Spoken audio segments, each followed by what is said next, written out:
أعوذ بالله من الشيطان الرجيم. بسم الله الرحمن الرحيم. هل أتاك حديث الغاشية؟ وجوه يومئذ خاشعة عاملة ناصبة تصلى نارا حامية تسقى من عين آنية ليس لهم طعام إلا من ضريع لا يسمن ولا يغني من جوع. وجوه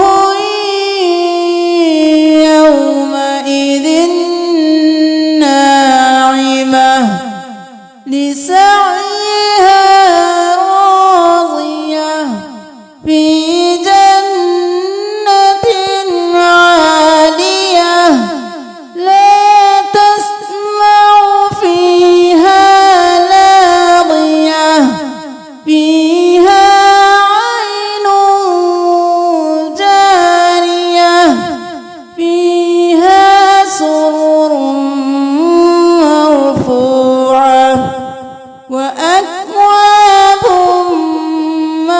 موضوعة ونمارق مصفوفة وزرابي مبثوثة.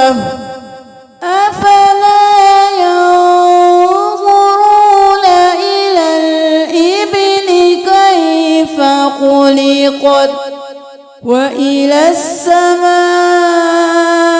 كيف رفعت وإلى الجبال كيف نصبت وإلى الأرض كيف سطحت. فذكر إنما